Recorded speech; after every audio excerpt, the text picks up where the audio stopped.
కాకినాడ డీఎస్పీగా రఘువీర్ విష్ణు బాధ్యతలు స్వీకరించారు. పోలీసులు ఎక్కడ పనిచేస్తున్నా ప్రజలకు జవాబుదారీతనంగా పనిచేయాలన్నారు.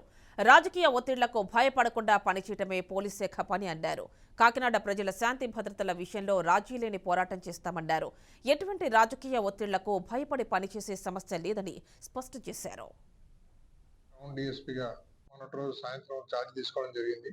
కాకినాడ డీఎస్పీ పరిధిలో ఉన్నటువంటి పోలీస్ స్టేషన్స్ కానీ ఇంకా ఏరియా కానీ ఇంకా పూర్తిగా కూడా తిరగలేదు. అవన్నీ తిరిగిన తర్వాత కూడా మళ్ళీ విషయాలు కొన్ని నా దృష్టికి వచ్చిన కొన్ని విషయాలను పబ్లిక్ చెప్పాలనే ఉద్దేశంతో మా ఫస్ట్ లక్ష్యం దీంట్లో ప్రాపర్టీ అఫెన్సెస్ జరగకుండా చూడడం.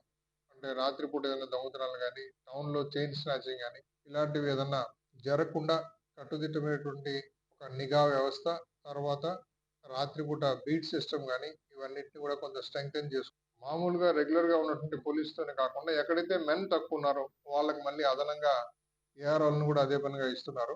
సో నైట్ టైం వాళ్ళు మాకు సహకరిస్తూ వాళ్ళు మాకు సపోర్టివ్ గా వస్తున్నారు కాబట్టి సో బీట్స్ కూడా రోజు కనీసం అంటే మనం ఒక 30 బీట్స్ వరకు కూడా ఎక్కడైతే నేరాలు జరుగుతున్నాయని లేకపోతే గతంలో జరిగిన ప్రాంతాలు కానీ వాటి మీద నిఘా ఉంచుతూ, అట్లాగే పోలీస్ స్టేషన్ లిమిట్స్ లో ఉన్నటువంటి రౌడీ షీటర్స్, సస్పెక్ట్స్, కేడీస్, డీసీస్ వీళ్ళందరినీ కూడా రెగ్యులర్ గా చెక్ చేస్తూ ఎలాంటి ప్రాపర్టీ అఫెన్సెస్ జరగకుండా చూడడం అనేది మా లక్ష్యం.